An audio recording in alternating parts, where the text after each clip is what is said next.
Salah satu wujud nyata dalam peredaran dan penyelundupan narkoba, pemerintah Padang Pariaman bersama BNNN Provinsi Sumatera Barat mendeklarasikan Bersinar, yaitu Sekolah Bersih Narkoba, yang digelar di Sekolah Menengah Pertama SMP Negeri 1 2x11 6 Lingkung. Tahun 2000-an, undang-undang moral dan masa depan pelajar kita. Sekolah di seluruh satuan yang mampukan dari membentengi siswa kita. Peredaran dan penyelundupan narkoba sudah meresahkan masyarakat di daerah itu. Bahkan sudah merambah ke sekolah-sekolah. Terkait hal itu, pemerintah sangat serius dalam penanganan peredaran dan penyelundupan narkoba. Banyak tempat rekreasi. Disyukur karena Allah yang Maha Kuasa. Kepala Badan Narkotika Nasional BNN Provinsi Sumatera Barat, Sukriya Gaus, menyebutkan, ini salah satu bentuk keseriusan pemerintah dalam peredaran dan penyelundupan narkoba dengan mendeklarasikan bersinar di setiap sekolah-sekolah di daerah ini. Dengan mengucapkan Bismillahirrahmanirrahim, diawali dengan Allahu Akbar.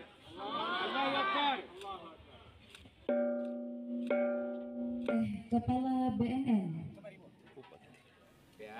Sementara Kepala Dinas Pendidikan dan Kebudayaan Pemerintah Padang Pariaman, Anwar, menyebutkan, dengan dideklarasikan bersinar, sekolah bersih narkoba dapat mencegah pelajar dari bahaya narkoba itu sendiri. Sumatera Barat.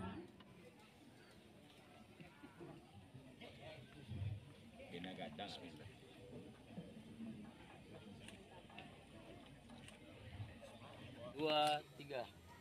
Jalan.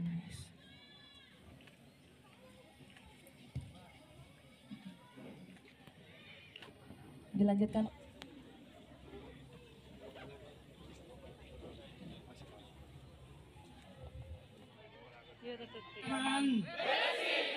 Deklarasi ini bisa diikuti oleh sekolah-sekolah lain yang ada di Sumbar ya.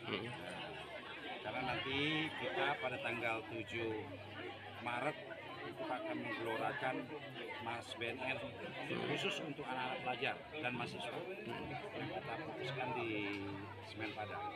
Ya, kurang lebih yang sudah terdaftar sekitar 9.000. Yang Pak Anies akan ditambah lagi dari Pariaman, mudah-mudahan kita lebih dari 10.000. Ya.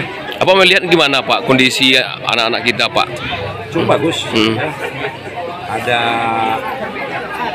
apa namanya dari khususnya para guru ya, untuk sama-sama membasmi masalah narkoba. Kita hari ini alhamdulillah pelaksanaan deklarasi sekolah bersinar yang dia didukung oleh Kepala BNN Provinsi Sumatera Barat dan juga Bapak Bupati Padang Pariaman, Bapak Libur. Alhamdulillah berjalan lancar dan sukses. Adapun yang melatar belakangi kegiatan kita ini adalah kekhawatiran kita saat ini di mana masalah narkoba ini sudah merambah sampai tengah masyarakat dan juga di lingkungan pendidikan. Apakah itu di Padang Pariaman, di daerah lain di Indonesia. Makanya ini salah satu upaya kita bagaimana siswa-siswi Padang Pariaman ke depan itu betul-betul terhindar dari mengabarkan.